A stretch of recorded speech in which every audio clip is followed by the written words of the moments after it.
안녕하세요. 오늘은 무엇이든지 물어보세요. 여섯 번째 영상으로 제1 트레이니 대사관 인터뷰 두 번 만에 통과한 내용에 대해서 소개해 드리려고 합니다. 제가 지난달에 4년 경력을 가지고 계신 30세 미혼 여성분의 제1 트레이니 인터뷰 관련 질문 메일을 받고 우선 첫 번째로 받았던 질문인 DS2019에는 어떠한 내용이 있는가요에 대해서는 지난번 영상에서 답변을 드렸고요. 오늘은 그 나머지 질문 두 번째, 세 번째 질문에 대해서 답변을 드리려고 합니다. 우선 두 번째 질문은 유튜버님께서는 대사관 인터뷰 어떻게 준비하셨는지, 어떠한 질문들을 받았는지, 어떤 식으로 답변을 했는지 궁금하다고 질문을 주셨습니다. 저도 제1 비자를 받기 위해서 제1 트레이니 비자를 받기 위해서 총 두 번의 인터뷰를 보았고요. 첫 번째 인터뷰에서는 5분 만에 거절 레터를 받고 인터뷰에서 탈락을 했었습니다. 우선 1차 인터뷰에서는 남자 백인분 영사에게 인터뷰를 보았고요. 우선 받은 질문은 회사 이름이 어떻게 되니? 회사 주소가 어떻게 되니? 회사 전화번호가 어떻게 되니? 그리고 회사에 가게 되면 어떠한 직책으로 일을 할 예정이니에 대해서 연속적으로 질문을 받아서 전부 외워간 대로 잘 대답을 했고요. 그리고 그 다음으로 받은 질문이 J1 경력도 있는데 왜 J1 인턴으로 그것도 미국에 가려고 하니? 라고 질문을 받아서 이 아래에 여기 나와 있는 스크립트대로 제가 답변을 했었습니다. 그리고 이 스크립트대로 답변을 하자마자 바로 거절 레터를 받았고요. 이 스크립트는 제가 작성한 건 아니고요. 저도 에이전시를 통해서 진행을 했었는데 에이전시에서 공유해준 스크립트인데 이 스크립트대로 저는 이제 답변을 했고 이 내용이 어떻게 되냐 하면 모든 사람들이 미국은 기회의 땅이라고 생각하고 미국은 큰 경제, 큰 마켓을 갖고 있는 나라고 다양한 문화가 있는 나라이다. 그래서 나는 그것이 매우 인상적이었고 나는 그것에 대해서 뉴스와 매거진, 인터넷을 통해서 많이 들었었다. 그래서 나는 미국 인턴을 하기로 선택했다라고 이런 식으로 답변을 하고 바로 노란색 거절 레터를 받았습니다. 이 사진은 제가 진짜로 받았던 거절 레터를 스캔한 사진인데요. 우선 거절을 하게 되면 보통 여기 첫 번째 항목, 두 번째 항목에 이렇게 체크를 해서 주거나 안 그러면 이 두 항목에 해당이 되지 않을 경우 여기 세 번째 항목에 체크를 하고 간단하게 코멘트를 달아서 거절 레터를 주는 걸로 알고 있습니다.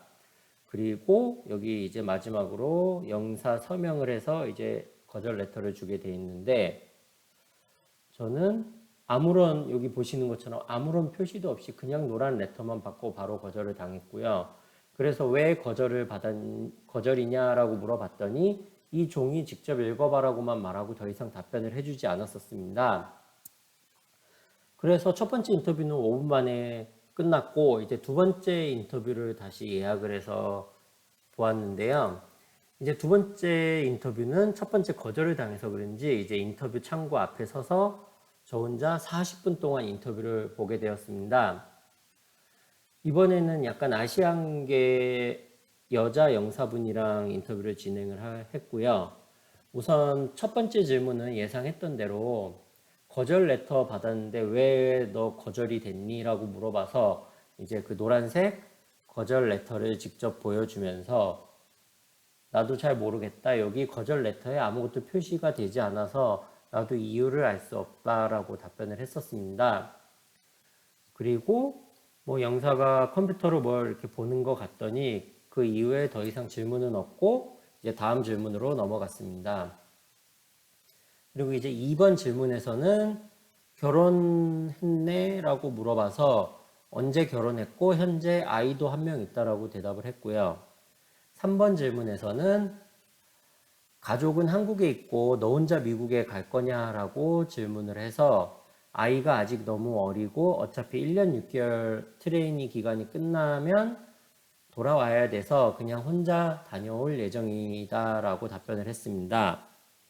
그랬더니 4번 질문으로 그러면 가족이 미국에 여행이라도 오지 않을 거야? 라고 물어보길래 미국 여행도 안 올 거야? 라고 말하는 게 좀 거짓말일 것 같아서 아마도 인턴 끝날 시기에 한 번 정도 미국에 들어와서 같이 여행하고 한국에 함께 들어가지 않을까 싶다라고 답변을 했었습니다. 그리고 너가 가는 회사는 뭐 하는 회사야? 라고 질문을 받아서 제가 이 당시에 두 번째 회사에서 일을 하고 있었는데 제가 첫 번째 일했던 직장과 관련된 하청업체라고 답변을 했습니다. 그래서 제가 첫 번째 일했던 직장과 관련된 하청업체에서 일하고 내가 엔지니어로 있던 첫 번째 회사에서 만드는 제품을 리페어하는 업체라고 답변을 했었습니다. 그리고 여섯 번째 질문으로 너가 지금 현재 일하고 있는 직장이랑은 연관이 없는 회사인 것 같은데 라고 또 꼬리에 꼬리를 무는 질문을 시작을 해서 이제 지금 현재 다니고 있는 회사랑은 업무가 완벽하게 일치하지는 않는다. 하지만 첫 번째 회사에 다닐 때 나는 제품 개발 엔지니어였고 연구 개발만 했기 때문에 공장 쪽 생산 관련된 업무는 배울 기회가 없었다. 그래서 지금 두 번째 회사에서는 제품은 다르지만 공장 쪽 생산 관련 일을 배우는 중이다라고 답변을 했고요. 그리고 이제 미국에 내가 갈 회사는 첫 번째 일했던 회사에서 개발하는 제품을 수리하는 업체이기 때문에 제품 관련 서비스 업무, 고객 서비스 관련 업무에 대해서 배울 수 있는 회사다라고 답변을 했습니다. 그리고 7번 질문으로 왜 계속 하는 업무를 바꾸는 거냐? 왜 계속 새로운 일을 하려고 하냐라고 질문을 받았고요. 그래서 아까 앞에서 답변을 했던 것처럼 첫 번째 회사에서는 엔지니어로 제품 연구 개발 업무를 배웠고 두 번째 회사에서는 공장 관련된 생산 업무를 배웠고 이번 미국에 가서는 제품을 수리하는 회사에서 뭐 엔드 유저와 직접 소통을 하면서 고객 관련된 서비스에 대해서 배울 거라고 답변을 했습니다. 그렇게 되면 이제 제가 이 총 세 군데의 회사에서 세 가지 업무를 배우게 되면 나는 이제 제품 연구 개발을 하는 엔지니어 업무도 배우게 되는 거고 공장의 생산 업무 그리고 서비스까지 거의 모든 분야에 대해서 배우게 되는 거다. 그래서 여러 가지 업무를 배우고 있는 중이야 라고 답변을 했고요. 이렇게 모든 업무를 배우고 나면 나는 다시 한국으로 돌아와서 첫 번째 일했던 회사로 재취업을 할 계획을 가지고 있다. 요즘 문과 출신 직장인도 이과 전공에 대해서 어느 정도 알아야 되고 이과를 전공한 학생들도 문과 전공을 어느 정도 알아야지 된다. 그래야지만 회사에서 높은 직책까지 승진을 할 확률도 높아지기 때문에 나는 이 모든 세 가지 업무를 다 배우려고 한다라고 답변을 했습니다. 그리고 이제 제가 첫 번째 회사로 돌아갈 거라고 답변을 해서 그런지 첫 번째 회사로 어떻게 다시 돌아갈 거냐라고 해서 첫 번째 회사에 아직 이제 함께 그 당시 같이 일했던 선배 직원들, 뭐 동기들, 그리고 예전 같이 일했던 상사들도 많이 있기 때문에 그래서 그 사람들한테 추천서를 받고 직원 추천을 통해서 경력직으로 지원을 하게 되면 비교적 쉽게 입사할 수 있다라고 답변을 했습니다.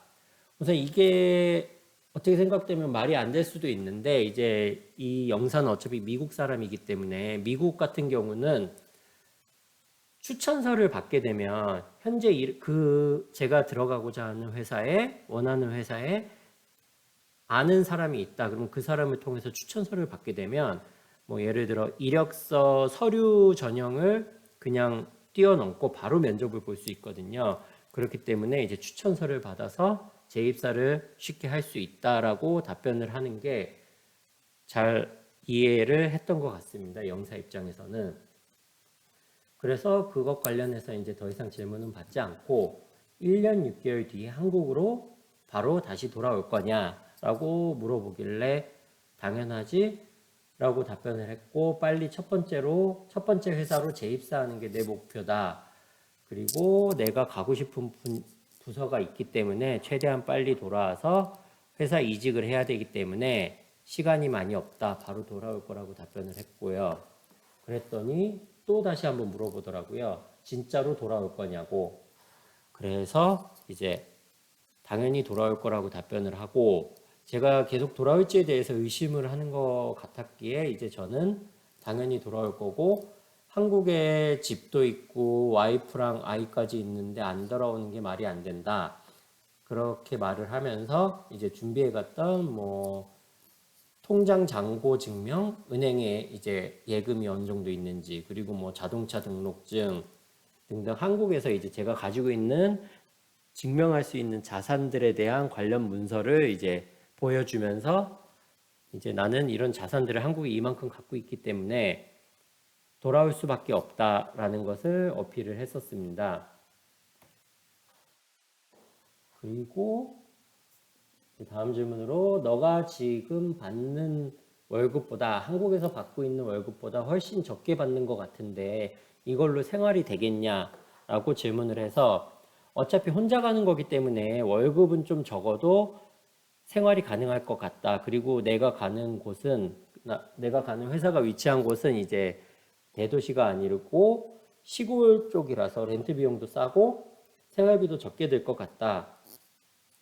그리고 돈이 부족하게 되면 와이프가 현재 일을 하고 있으니 한국에서 지원을 받아도 되고, 그리고 아까 보여줬던 은행 잔고 증명서를 다시 보여주면서 이 정도 돈이면 1년 정도 충분히 생활하는 데는 무리가 없다라고 답변을 했었습니다. 여기까지 한 11개 정도 질문이 이제 제가 제일 기억에 남는 질문이고요. 그 외에 이제 짜잘한 뭐 회사 이름은 뭐냐, 회사에 가면 직책이 뭐냐, 이런 첫 번째 인터뷰에서 받았던 질문들도 추가로 더 받았었고요. 뭐 이런 질문을 다 받고 인터뷰를 끝마치고 나니까 약 40분 정도 걸렸던 것 같습니다. 그래서 이제 제가 1차 인터뷰에서 거절당하고 2차 인터뷰까지 보고 난 느낌을 바탕으로 이제 인터뷰를 할 때 저 나름대로의 팁을 생각해 보았는데요. 우선 첫 번째로 억지로 이야기를 지어내려고 하면 안 될 것 같습니다. 아까 처음에 제가 보여드렸던 에이전시에서 제공했던 그 스크립트, 영어로 된 스크립트를 보시면 뭐 미국이 큰 나라고 뭐 미국이 큰 경제를 가지고 있고 그것 때문에 난 그것에 대해서 매우 큰 인상을 받아서 그래서 가고 싶다. 솔직히 결혼도 하고 경력도 가지고 있는 회사원이 미국에 그것 때문에 간다라는 게 좀 말이 안 됐던 것 같습니다. 그리고 이제 얘기를 할 때 일을 한다라는 표현보다는 이제 트레이닝을 받으러 간다, 뭘 배우러 간다라는 것을 어필하는 것이 좋을 것 같습니다. 일을 한다라고 표현을 하게 되면 이제 제2비자의 목적인 뭐 문화 교류, 트레이닝이랑은 잘 맞지 않는 것 같고 일을 한다라고 말을 함으로써 미국에 눌러 앉으려고 하는 것처럼 보이는 경향이 있는 것 같습니다. 그리고 이제 세 번째로 본인이 미국에서 트레이닝을 받는 업무, 그것을 바탕으로 한국에 돌아와서 나는 무엇을 하겠다라는 이제 뚜렷한 계획이랑 목표를 설명하는 게 중요한 것 같습니다. 그냥 인턴 끝나고 나는 돌아올 거야 라고 말을 하는 것보다 이런 것을 배워서 한국에서 나는 이런 일을 할 거야. 난 이런 것을 하는 게 목표야. 이런 식으로 말을 하는 게 더 설득력이 있는 것 같습니다. 그리고 네 번째로 돈을 벌러 간다는 말도 하지 않는 것이 좋을 것 같습니다. 돈을 버는 것보다 이제 한국에서 뭐 부모님 지원을 받을 수 있다. 안 그러면 한국에 내가 모아놨던 돈을 들고 가서 생활비로 쓸 거다. 뭐 월급은 적어도 상관없다. 내가 가지고 있는 돈을 미국에 가서 쓰면 충분히 인턴 기간을 무사히 보낼 수 있다라고 이런 식으로 표현을 하는 것도 나쁘지 않다라고 생각을 하는데 그 이유가 이제 한국에서 가는 사람들이 미국에서 돈을 많이 쓰기를 바라는 거를 미국 사람들은 좀 좋게 보는 것 같습니다. 그래서 돈을 벌어서 그 돈을 들고 한국에 들어온다라는 것보다 내가 부족한 생활비는 들고 나가서 미국에서 쓰면 된다라는 식으로 표현을 하는 게 좋을 것 같습니다. 그리고 이제 당연한 얘기인데요. 이제 DS7002에 나와 있는 뭐 트레이닝 플랜이랑 DS2019에 나와 있는 회사 정보, 주소, 전화번호 등 이런 모든 내용에 대해서는 필수적으로 암기를 하셔야 됩니다. 이 정도만 알고 준비를 하시면 J1 인턴 분들, 대학교를 막 졸업하신 분들은 큰 무리 없이 비자를 받으실 수 있을 것 같고요. 경력이 많거나 결혼을 하셔서 동반 가족이 있으신 분들은 이제 조금 더 설득력 있게 미국에 가는 이유에 대해서도 뚜렷한 이유를 말을 할 수 있어야 되고, 그 일이 끝나고 한국에 돌아올 수밖에 없는 이유, 그리고 돌아와서 무엇을 할 건지, 그러한 모든 계획에 대해서 뚜렷하게 설명을 잘 하시면 좋은 결과를 받으실 수 있을 것 같습니다. 또 이제 제가 받았던 질문, 이제 마지막으로 세 번째 질문이 있는데요. 세 번째 질문은 이제 영주권 관련된 질문이고요. 회사에서 보통 스폰을 해주신다고는 하는데, 회사에서 먼저 말씀을 해주실 것 같긴 한데, 이제 언제쯤부터 이거 관련해서 이야기를 해서 진행하는 게, 영주권 관련해서 이야기를 하고 진행하는 게 좋을까요? 라고 질문을 주셨습니다. 이 부분은 저 또한 이제 미국에 처음 왔을 때 가지고 있었던 고민 중에 하나고요. 이거는 이제 어떻게 답변 드리기가 힘든 부분인데, 왜냐하면 회사마다 이제 그 회사의 분위기가 다르고, 결국 이거를 결정하는 거는 회사 사장님 마음대로이기 때문에 제가 어떻게 답변을 드리기는 힘들 것 같습니다. 하지만 제 이제 경험을 참고 삼아 말씀드리면, 회사에 들어오자마자 일도 하기 전에 바로 영주권 이야기부터 하거나 이제 취업 비자 스폰에 대해서 이야기를 하는 것을 대체적으로 회사 입장에서는 싫어하는 분위기입니다. 따라서 이제 회사에서 일을 하면서 다른 직원들은 얼마 만에 영주권을 신청을 해줬는지, 안 그러면 비자 스폰을 얼마 만에 받았는지 이제 같이 일을 하면서 동료들에게 자연스럽게 동료들을 통해서 알아보는 것도 방법이고요. 그리고 회사에서 일을 하시다 보면 이제 회식이나 그런 자리가 분명히 있을 텐데요. 그럴 때 이제 사장님이나 직장 상사분이 미국에 계속 있을 생각이 있냐라고 분명히 한 번 정도는 질문을 받을 수 있을 것입니다. 이때 이제 제가 있었던 회사는 이러한 질문을 할 때에는 이미 그 직원이 일을 어느 정도 잘 한다고 판단을 해서 회사에서는 어느 정도 스폰을 해줄 생각을 가지고 이런 질문을 하곤 했었습니다. 그렇기 때문에 이제 대부분 비자가 끝나고 한국에 돌아갈 날이 한 3, 4달 정도 남았을 때 이걸 많이 물어봤던 것 같습니다. 따라서 이런 질문을 받게 됐을 때 적극적으로 미국에 남고 싶다라는 것을 좀 어필을 하고, 최대한 빨리 그 변호사를 통해서 서류 작업을 시작을 하는 것이 좋을 것 같습니다. 오늘은 여기까지 답변을 드렸고요. 추가로 궁금하신 점이 있으시면 이메일로 보내주시면 답변을 드리도록 하겠습니다. 감사합니다.